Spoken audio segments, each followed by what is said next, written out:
बिस्मिल्लाहिर्रहमानिर्रहीम। अस्सलामुअलैकुम। मेरा नाम शाज़िया है। अपनी बेटी को मैंने तन्हा ही पाला था। वक्त ने बहुत सितम किए थे। शोहर की दूसरी शादी की खबर ने मुझ पर दुनिया तंग कर दी थी।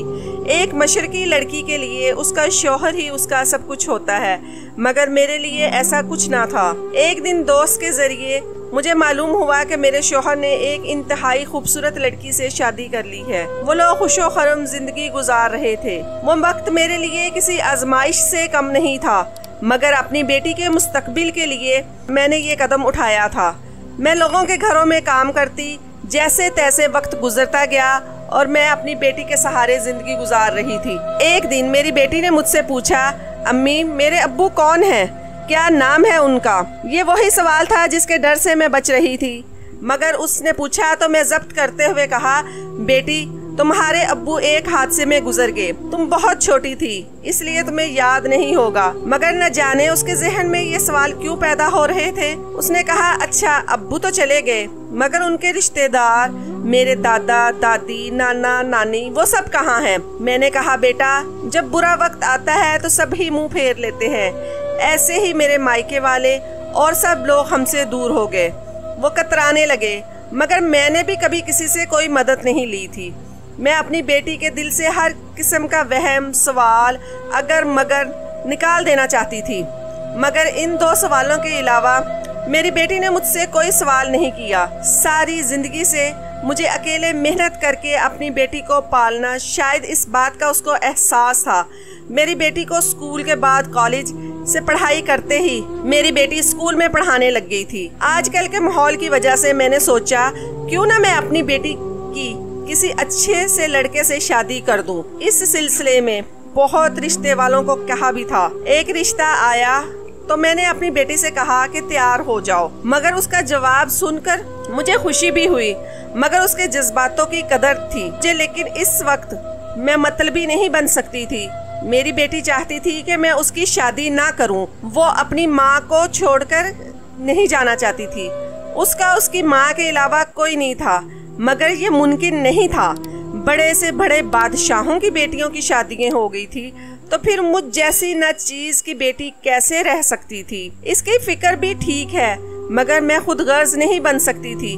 अपनी बच्ची के लिए मेरी यही दुआ थी कि जो भी रिश्ता उसके लिए आए वो उसके हक में बेहतर हो। मेरा तो कोई ऐसा रिश्तेदार नहीं था जिसके बेटे से अपनी बेटी ब्याह दूं। मुझे इस दुनिया पर जरा सा भी एतबार नहीं था।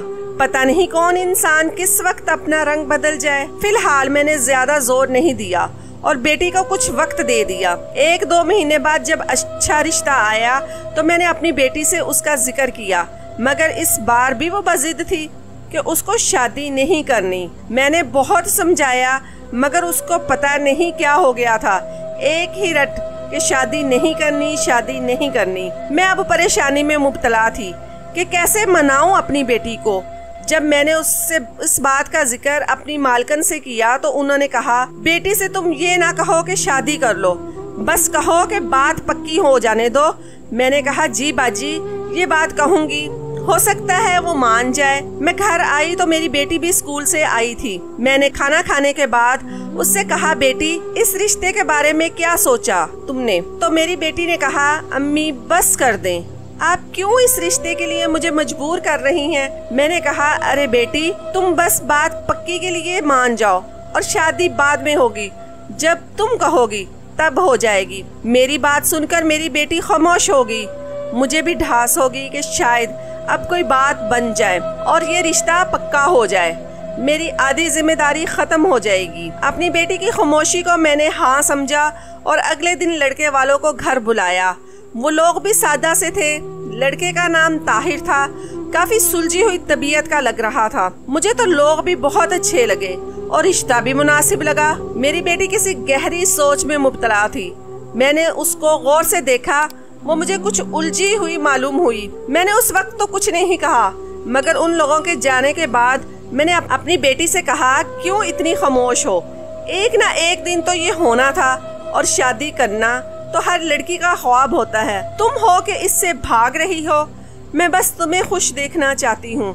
अगर तुम्हारी मर्जी नहीं है तो मैं इस रिश्ते को इनकार कर दूंगी, मगर तुम्हारा यूं गुमसुम रहना मुझे अंदर ही अंदर से खा रहा है। मैं ये बातें करते हुए रोने लगी। मुझे रोते देखकर मेरी बेटी मेरे पास आई और बोली, अम्मी आपको दुखी नहीं करना चाहती, मगर मैं मजबूर हूँ। मैंने पूछा, कैसी मजबूरी? मेरी बेटी मुझसे नजरें चुराते हुए बोली, अम्मी मुझे माफ कर दें। मैंने कहा, किसके लिए माफ कर दूं? तब उसने कहा कि वो किसी और को पसंद करती है और इसलिए रिश्ते से इनकार कर रही है। मैंने हैरत से अपनी बेटी के झुके हुए सर को देखा और गुस्से को जब्त करते हुए बोली, कौन है वो बेटी? बेटी ने कहा, अच्छा लड़का है, एक फैक्ट्री में काम करता है, बहन भाई कोई नहीं है, मुझसे शादी करना चाहता है। मैंने कहा, तो उसको कहो रिश्ता लेकर आए। मैं ये बात कहकर अंदर कमरे में चली गई और रोते हुए सोचने लगी कि कैसे मेरी बेटी ने मेरा मान तोड़ दिया है। मैंने इतने दिल से उसके लिए रिश्ता पसंद किया और उसने ये फैसला खुद कर लिया। मैं अपनी बेटी से कोई बात नहीं की और अगले दिन काम पर चली गई। काम से फारिग होकर एक तरफ बैठी थी। मेरी सोच का मरकज मेरी बेटी थी। जब मेरी मालकिन ने मुझे खामोश बैठे देखा तो बोली, क्या बात है आज तुम बहुत खामोश हो? मैंने कहा, नहीं बाजी ऐसा नहीं है। कहा, बताओ क्या बात है, हो सकता है तुम्हारी परेशानी बात करने से हल हो जाए। मैंने कहा, बाजी मेरी बेटी किसी को पसंद करती है और वो लड़का इससे शादी करना चाहता है, मगर मैं इस खौफ में हूँ कि मेरी बच्ची की जिंदगी खराब ना हो जाए। मेरी बात सुनकर मालकिन ने कहा, इसमें मुश्किल क्या है, तुम अच्छे से जांच पड़ताल करवा लो और फिर अल्लाह का नाम लेकर बेटी को रुखसत कर दो। अच्छी बात है उसने तुम्हें किसी धोखे में नहीं रखा और जो उसके दिल में था तुम्हें बता दिया, वरना और सी बेटियां पता नहीं क्या क्या जख्म दे देती हैं। मैंने कहा, बाजी अगर आप साहब जी से कहकर इस लड़के के बारे में पूछवा ले तो बड़ा एहसान होगा। आप जानती हैं मेरा तो कोई भी नहीं है, मैं ये जिम्मेदारी किस पर डालूं? बाजी ने कहा, अच्छा ठीक है, कल मैं इस फैक्ट्री में तुम्हारे साहब को भेज दूंगी, मगर तुम इस बारे में कोई राय ना कायम करना, जो होगा अच्छा होगा। मैं घर आ गई। रास्ते में यही बात सोच रही थी कि बाजी ठीक कह रही हैं। मेरी बेटी ने कोई गलत कदम तो नहीं उठाया, अपनी मर्जी बताई है। मैंने बेटी से कहा, इस लड़के को परसों बुला लो, कल साहब जी फैक्ट्री में पता कर आएंगे, मुझे भी तसल्ली हो जाएगी कि वो लोग कैसे हैं। मेरी बात सुनकर वो खुशी से चहकते हुए मेरे गले लग गई। अगले दिन साहब ने बताया कि लड़का अच्छा है और माँ बाप के साथ नहीं रहता। माँ बाप दूर के गांव में रहते हैं, शादी के बाद भी यहीं रहेगा। वो लड़का आ गया, शक्ल का अच्छा था। मैंने भी कोई और जवाब जाहिर नहीं किया और 4 लोगों की मौजूदगी में निकाह करवा दिया। लड़के की तरफ से उसके कुछ दोस्त और फैक्ट्री के लोग शामिल थे। मैं मुतमईन थी कि मेरी बेटी खुश है। मेरा दामाद भी हमारे घर के साथ वाले घर को किराए पर लेकर उसमें रहने लगा। ये मेरे लिए सहूलत थी। मेरी बेटी मेरी आंखों के सामने ही रहती थी। वक्त बरकी रफ्तार देकर गुजर रहा था। एक दिन मेरी बेटी की तबीयत खराब हुई तो मैं उसका पूछने उसके घर चली गई। वहाँ जाकर देखती हूँ कि मेरा दामाद घर में झाड़ू लगा रहा है। मुझे देखकर शर्मिंदा हो गया। मैंने कहा, अरे बेटा मुझे बुला लेते, मैं कर देती। उसने कहा, नहीं खाला, बस ये हो गया है। उस दिन के बाद मैंने 2-3 दिन काम किया, मगर मेरी बूढ़ी जान में इतनी सख्त नहीं थी कि अपने घर का काम और फिर बेटी के घर का काम करूं। बेटी ने जब मुझे थकन से चूर देखा तो बोली, अम्मी आप रहने दे, मैं कोई मुलाजमा रख लूंगी। मैंने कहा, नहीं बेटी, तुम एक काम करो, अपने शौहर से कहो कि तुम्हारी सास को बुला ले, इस बहाने हम भी उनसे मिल लेंगे। बेटी ने कहा, हाँ अम्मा, मैं कहती हूँ, आप ठीक कह रही हैं, मेरा भी अकेली का दिल नहीं लगता।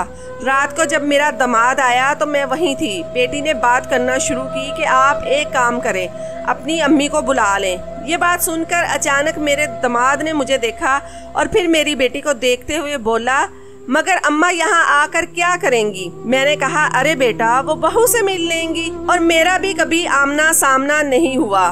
दामाद ने कहा, खाला वो तो ठीक है, मगर वो लोग गांव के हैं ना, यहाँ के माहौल में उनका दिल नहीं लगता और वैसे भी इतनी दूर का सफर करना उनके लिए आसान नहीं है। मुझे ये अजीब बात लगी कि दामाद उनका इकलौता बेटा है और वो लोग इससे दूर ही कैसे रह लेते हैं। खैर, जब बेटा नहीं चाहता तो मैं और मेरी बेटी क्यों उसको जबरदस्ती मजबूर करें। उस दिन के बाद मैंने तो अपने दामाद से इस बारे में कोई बात नहीं की, मगर अगले हफ्ते अचानक मेरी बेटी बेहोश हो गई। डॉक्टर के पास ले गए तो उसने खुशखबरी सुनाई तो मैं खुशी से झूम उठी कि मैं नानी बनने वाली हूँ। मेरा दामाद और बेटी भी बहुत खुश थे, मगर डॉक्टर ने सख्ती से कहा था कि बेटी को आराम कराना है। इसलिए मैंने दामाद से कहा कि तुम किसी मुलाजमा को रखो, मगर उसके वसाइल नहीं थे। फिर मैंने कहा तो अपनी अम्मी को बुला लो, आखिर को वो दादी बनने वाली है। इतनी बड़ी खुशी के लिए वो चंद घंटे का सफर नहीं करके आ सकती। मेरी बात सुनकर दामाद सोच में पड़ गया, मगर फिर बोला, ठीक है खाला, मैं बताता हूँ अम्मा को, देखते हैं वो क्या कहती हैं। मैंने कहा, ये क्या बात हुई, तुम इसरार करना कि यहाँ आए, वरना मैं बात कर लूंगी। दामाद अचानक बोले, नहीं नहीं खाला, मैं बुला लूंगा, आप परेशान ना हो। अगले दिन जब मैं अपनी बेटी के घर गई तो वहाँ एक उधेड़ उम्र औरत बैठी थी। मुझे घर में दाखिल होते ही देखकर वालहाना तरीके से मुझे वो मिली तो हैरान हुई कि ये औरत कौन है। मेरी बेटी ने कहा, अम्मा ये मेरी सास है।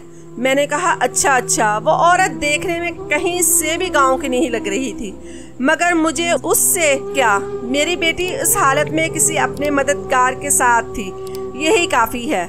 रात को जब दामाद आया तो मैंने महसूस किया कि वो काफी अजनबियत बरत रहा है। ये बात मैंने जब अपनी बेटी से कही तो उसने कहा, अम्मी आप ज्यादा ना सोचें, ये लोग इस ऐसी ही फितरत के मालिक हैं, बहुत कम गो हैं। खैरियत से वक्त गुजर रहा था। मैं एक रात सो रही थी जब मुझे ऐसा लगा जैसे कोई मेरी घर की छत पर उतरा हो। मुझे लगा मेरा वहम होगा, मगर कुछ देर बाद मुझे फिर ऐसा लगा जैसे कोई छत पर चल रहा है। मैं उठी और देखा कि कोई बिल्ली वगैरह तो नहीं है छत पे। या छत का दरवाजा खोलते हुए मैंने बाहर झांका तो मेरी हैरत की इंतहा न थी। छत का बल्ब जल रहा था, जबकि मेरी आदत थी कि मैं सारे बल्ब बंद करके सोती थी। शायद भूल गई थी मैंने सोचा अब बंद कर दूं। बल्ब बंद करने के लिए जैसे ही मैं पलटने लगी, मेरी बेटी के घर का दरवाजा नजर आ रहा था। शायद वहाँ कोई खड़ा था, मगर इस वक्त कौन होगा। मैंने थोड़ा झुककर देखा तो मालूम हुआ कि मेरी बेटी की सास वहाँ खड़ी है और उसके साथ कोई और था जिससे वो बात कर रही थी। मैंने सोचा शायद माँ बेटा बातें कर रहे होंगे, लेकिन वहाँ मेरा दामाद नहीं था, कोई और मर्द था। मैं उसको नहीं पहचान सकी। उसके हाथ में एक काले रंग का थैला था, उसमें कुछ था लेकिन नजर नहीं आ रहा था। मैं अभी उसी थैले को देखती, उससे पहले उस औरत का हाथ अचानक सामने मौजूद मर्द के कंधे पर रखना, ये बात मुझे बहुत मायूब लगी। मैंने और वहाँ खड़ा रहना मुनासिब नहीं लगा। मैं नीचे अपने कमरे में चली गई। मुझे रह कर अपनी बेटी की सास का रवैया याद आ रहा था। सोचा कि शायद कोई रिश्तेदार होगा, मगर उस वक्त ही क्यों मिलने आया था। ये रिश्तेदार दिन में भी तो आ सकता था। कल मैं जाऊंगी तो बेटी से पूछ लूंगी, हो सकता है कोई आया हो उनके गांव से। हाँ, यही ठीक है। सुबह मैं जब अपनी बेटी के घर गई तो उसकी सास खाना बना रही थी। मुझे रात वाली बात याद नहीं रही।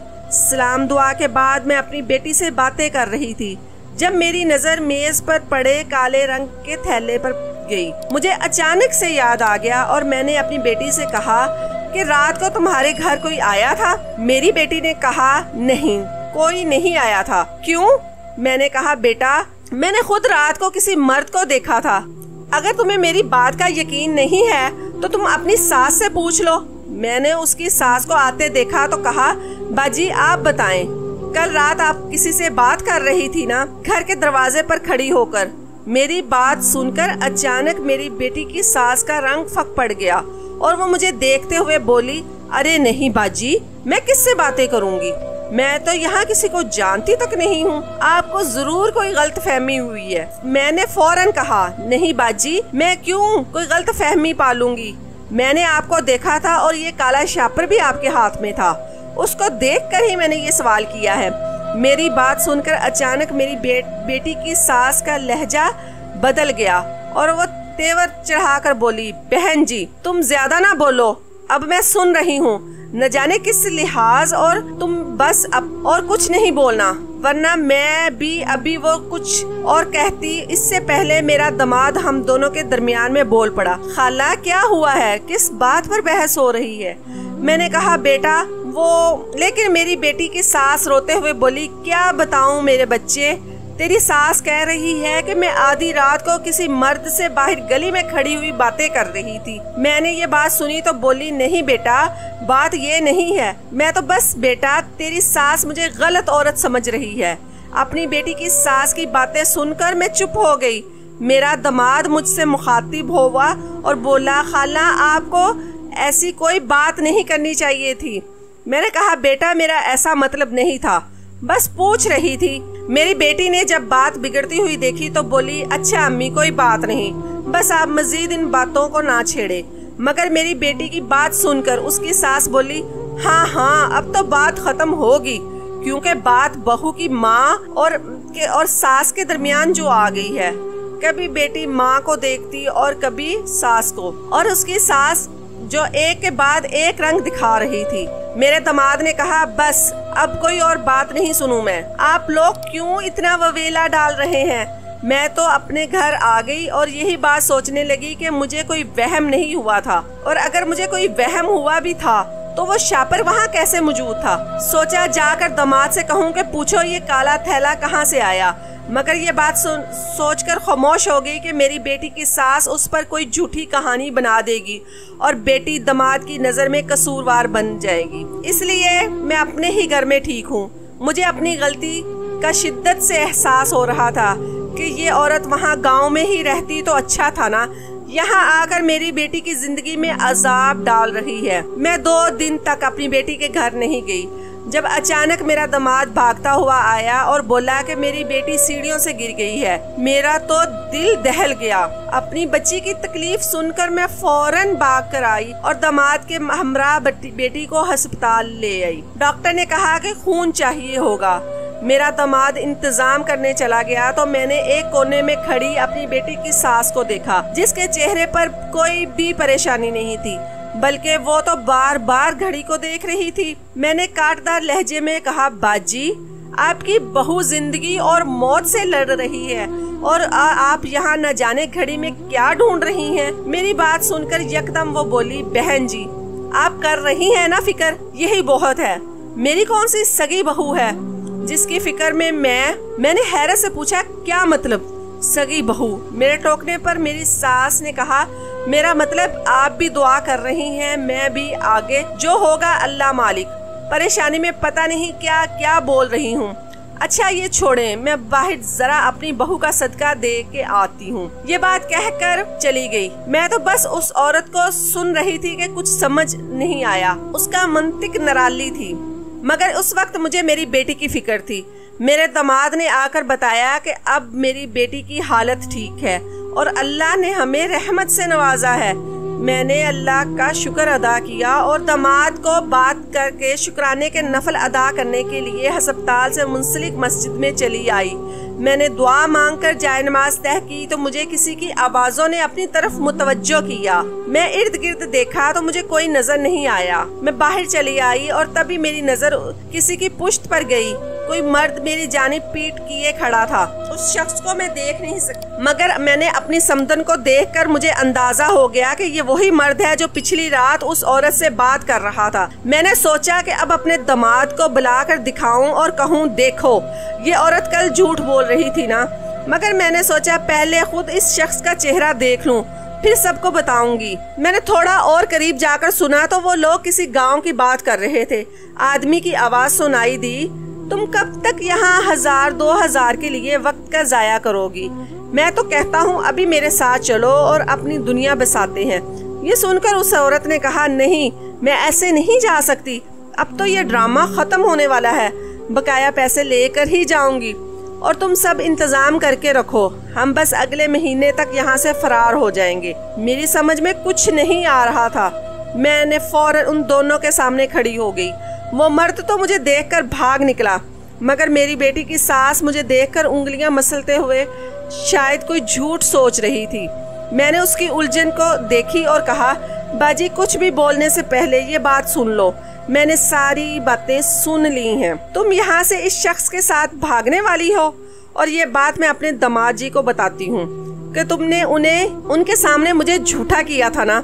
मेरी बातें सुनकर वो बोली, बता दो या बता दो, मुझे कोई फर्क नहीं पड़ता। मैंने हैरत से कहा, क्यों, तुम्हें डर नहीं है कि तुम्हारा बेटा तुम्हारे बारे में क्या सोचेगा? मेरी बात सुनकर वो औरत हंसने लगी और बोली, बेटा, वो भी मेरा बेटा? नहीं। ये बात सुनकर मेरे सर से आसमान गिर गया। मैंने कहा, तुम झूठ बोल रही हो। उस औरत ने जवाब दिया, मैं क्यों झूठ बोलूंगी? अगर मेरा बेटा होता तो मैं क्यों उसको छोड़ जाने की बात करती? मैंने कहा, फिर तुम क्या लगती हो मेरी दामाद की? ये बात सुनकर वो औरत बोली, ये बात तुम्हें बतानी नहीं थी, मगर बता रही हूँ। ये एक ड्रामा था। तुमने ही ववेला डाला था कि बेटी की सास को बुलवाओ, इसलिए तुम्हारे दामाद ने मुझे पैसे दिए थे ये ड्रामे के। और मैंने कहा, मगर वो ऐसा क्यों करेगा?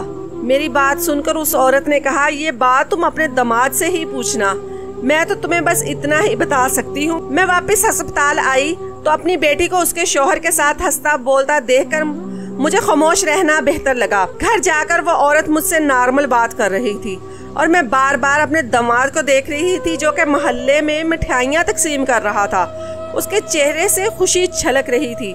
मैं बहुत गौर से अपने दामाद के एक एक अमल को देख रही थी कि कहीं से भी मुझे नहीं लगा कि ये लड़का मुझे इतना बड़ा धोखा दे चुका था। अब मुझे घर जाना था, मगर अपनी बेटी को यहाँ अकेला छोड़कर जाते हुए मुझे डर लग रहा था, न जाने कब क्या हो जाए। लेकिन ये सब मेरा वहम था, क्योंकि आज तक मेरे दामाद ने मेरी बेटी को कोई भी तकलीफ नहीं दी थी। मगर ये नकली माँ को लाकर हमसे मिलवाना, इस अमल ने मुझे थोड़ा सा परेशान कर दिया था।